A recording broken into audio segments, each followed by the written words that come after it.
आज एक सुंदर विषय वस्तु रही कि महाशिवरात्रि रे आमे 5टी दीप एमती लगाइबा बा केउ जगार लगाइबा जहा द्वारा कि आमर जेकोसी समस्या थिबा फाइनेंशियल समस्या जहा भी थिबा ताहा दूर होई जिबा। जदि आपण रोजगार को बढ़ाइबा पई चाहुचंती बा आपण धनर समस्या भोग करूछंती, आपनकर आर्थिक समस्या लागि रहुछे, आपण रोजगार कले ताहा आपनको नियंट पड़ुअछि, आपनकर आकस्मिक व्यय देखा जाउछे, एही सब समस्या जदि आपण भोग करूछंती ताहले महाशिवरात्रि व्रत दिन बा जागर व्रत दिन गोटे छोटिया उपाय आपण मानकु कहिबे। बहुत पुराना ग्रंथरु उद्धृत करा जायछे। उपायटी 5टी दीपर प्रतिकार आमे करिबा। बहुत चमत्कारी उपाय अटे।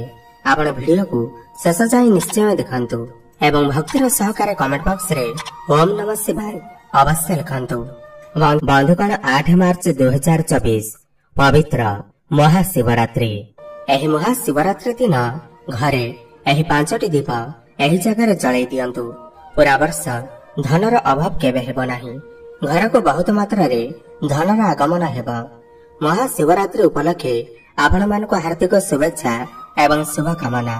एही वर्ष महाशिवरात्रि 8 मार्च 2024 शुक्रवार दिन पालन करा जिवो एवं एही दिन रे महाशिवरात्रि दिन बहुत सारा विशेष शुभयोग निर्माण हेउअछि। केते ग्रह मानकर मिलन हेबार कारणरू एही दिन केते प्रकारर राजयोग धन जोगर निर्माण मध्य हेउअछि एवं एही दिन सिद्धि नामक जोग बनुअछि एवं सिद्धि नामक जोग मध्य बहुत फल अटे। एही दिन बहुत ही पवित्र दिन अटे।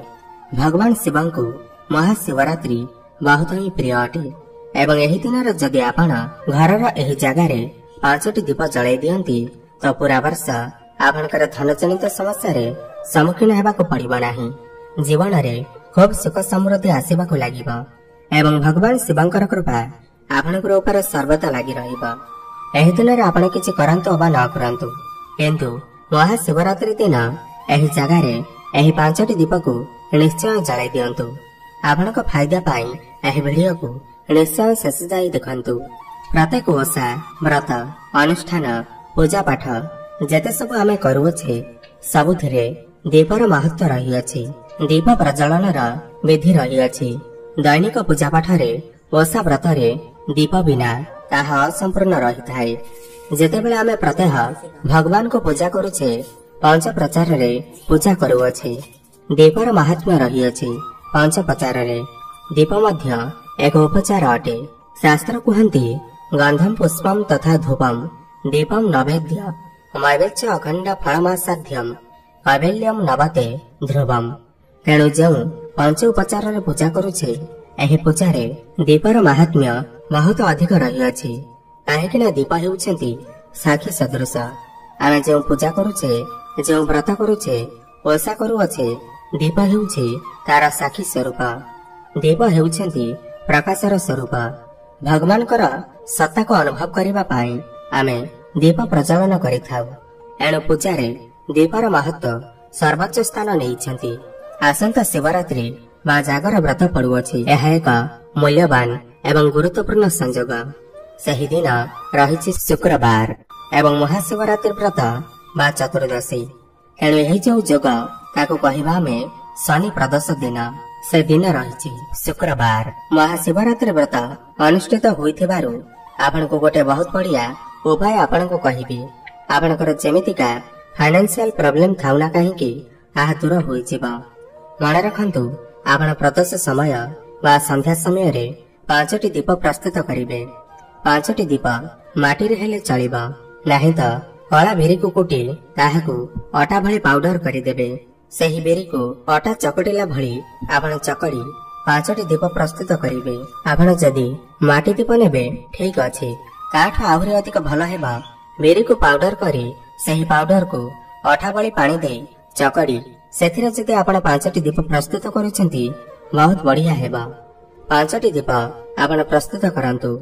प्रत्येक दीप रे आपण शुद्ध घी न दे आपण सेथिरे राशि तेल देबे एवं 2टी लेखा बलिता आपण दे आपण दीप प्रस्तुत करिवे। दीप प्रस्तुत सरिला परे सही 5टी दीप को आपण केउठी लगेइबे। आपण आपणकर ठाकुर घर सामना रे ବା ଠାକୁର ଘରେ 5ଟି ଯାକ ଦୀପ ଆପଣ ସ୍ଥାପନ କରିବେ। ଏମିତି ସ୍ଥାପନ କରିବେ ନା ଗୋଟେ ଦୀପର ମୁଖ ପୂର୍ବକୁ ରହିବ, ଆଉ ଗୋଟେ ଦୀପର ମୁଖ ପଶ୍ଚିମକୁ ରହିବ, ଆଉ ଗୋଟେ ଦୀପର ମୁଖ ଉତ୍ତରକୁ ରହିବ, ଆଉ ଗୋଟେ ଦୀପର ମୁଖ ଦକ୍ଷିଣକୁ ରହିବ। ଚାରି ଦିଗକୁ 4ଟି ମୁହଁ କରି ଆପଣ ଦୀପ ସ୍ଥାପନ କରିବେ ଏବଂ ମଝିରେ ଆଉ ଗୋଟେ ଦୀପ ଆପଣ ସ୍ଥାପନ କରିବେ। ମନେ ରଖନ୍ତୁ, ଆପଣ ଯେତେବେଳେ ଦୀପ ପ୍ରଜ୍ୱଳନ କରିବେ ତା ପୂର୍ବରୁ 5ଟି ଯାକ ଦୀପକୁ ଗୋଟେ ଆସନ ଉପରେ ରଖିବେ, କାହିଁକି ନା ଦୀପ ତଳେ ରଖନ୍ତି ନାହିଁ। ଶାସ୍ତ୍ର କହେ, ଯେଉଁ ବ୍ୟକ୍ତିମାନେ ଭୂମି ଉପରେ ସାକ୍ଷାତ ଦୀପକୁ ସ୍ଥାପନ କରନ୍ତି ସେମାନେ 7 ଜନ୍ମ ପର୍ଯ୍ୟନ୍ତ ଅନ୍ଧତ୍ୱକୁ ଗ୍ରହଣ କରିଥାନ୍ତି। ଏଣୁ ଆପଣ ଦୀପ ପ୍ରଜ୍ୱଳନ କରିବା ପୂର୍ବରୁ 5ଟି ଯାକ ଦୀପକୁ କୌଣସି ଆସନ ଉପରେ ରଖିବେ।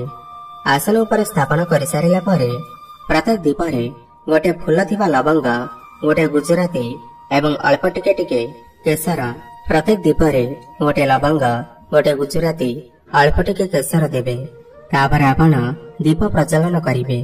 ଯେତେବେଳେ ଆପଣ ଦୀପ ପ୍ରଜ୍ୱଳନ କରିବେ, ଆପଣଙ୍କର ମନ ଭିତରେ ଥିବା ମନୋକାମନା ବା ଯେକୌଣସି ଇଚ୍ଛା, ଆପଣଙ୍କର ମନରେ ଥିବା ଧନଜନିତ ସମସ୍ୟା ହେଉ, ଆପଣଙ୍କର ରୋଜଗାରକୁ ବଢାଇବା ପାଇଁ ହେଉ, ଆପଣଙ୍କର ଚାକିରି ପାଇଁ, ଆପଣଙ୍କର ପ୍ରମୋସନ ପାଇଁ, ଆପଣଙ୍କର ଘରେ ଶାନ୍ତି ପାଇଁ, ଆପଣଙ୍କର ବ୍ୟବସାୟରେ ବୃଦ୍ଧି ଆଣିବା ପାଇଁ, ଯେତେ ସବୁ ଧନ ରିଲେଟେଡ୍ ଇଚ୍ଛା ଆପଣଙ୍କର ଥିବ, ଆପଣ ମହାଦେବଙ୍କୁ ସେହି ଇଚ୍ଛା ଜଣାଇବେ। ହେ ଦେବାଦି ଦେବ, ହେ ନୀଳକଣ୍ଠ, ହେ ମହେଶ୍ୱର, ଏହି 5ଟି ଦୀପ ଆପଣଙ୍କର ଉଦ୍ଦେଶ୍ୟରେ ସମର୍ପିତ କରୁଅଛି। ଆପଣ ମତେ ତଥା ମୋ ପରିବାରକୁ ସଦୟ ହୁଅନ୍ତୁ। ମୋର ମନୋକାମନା ଆପଣ ପୂରଣ କରନ୍ତୁ। ଏହାପରେ ଆପଣ ପ୍ରଣାମ କରିବେ। ଯଦି ଆପଣଙ୍କର ସାମର୍ଥ୍ୟ ଅଛି ତାହେଲେ ଆଉ 2ଟି ଜାଗାରେ ଏହିଭଳି 5ଟି ଦୀପ ଆପଣ ସ୍ଥାପନ କରି ଜଳାଇବେ। ଆପଣ ଶିବାଳୟରେ, ଆପଣ ଭଗବାନ ଶିବଙ୍କ ମନ୍ଦିରରେ ଯଦି ଏହିଭଳି 5ଟି ଦୀପ ସ୍ଥାପନ କରି ବିଧିବଦ୍ଧ ଭାବରେ ଆପଣ ଦୀପ ପ୍ରଜ୍ୱଳନ କରୁଛନ୍ତି, ଅଶେଷ କୃପା ମହାଦେବଙ୍କର ଆପଣଙ୍କୁ ପ୍ରାପ୍ତି ହେବ। ତା ସହିତ ଯଦି ଆପଣ ଅଶ୍ୱସ୍ଥ ଗଛ ମୂଳରେ ଯଦି ଏହିଭଳି 5ଟି ଦୀପ ସ୍ଥାପନ କରି ଆପଣ ଦୀପ ପ୍ରଜ୍ୱଳନ କରିବେ, ତାହେଲେ ମଧ୍ୟ ବହୁତ ପୁଣ୍ୟ ଫଳ ଆପଣଙ୍କୁ ପ୍ରାପ୍ତି ହେବ। ତା ସହିତ ଆପଣ ଯେଉଁ ଅଭିଳାଷ ନେଇ ଦୀପ ପ୍ରଜ୍ୱଳନ କରୁଥିବେ ତାହା ପୂରଣ ହୋଇପାରିବ।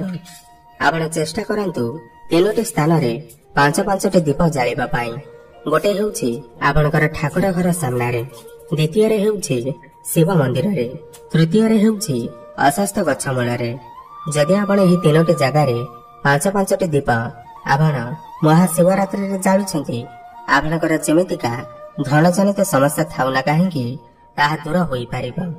ଆପଣ ନିଶ୍ଚିନ୍ତ ଏହି ଉପାୟକୁ ଏହି ମହାଶିବରାତ୍ରି ଦିନ କରନ୍ତୁ।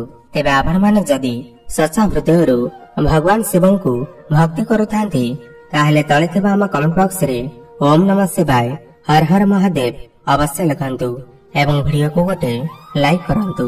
ଧନ୍ୟବାଦ।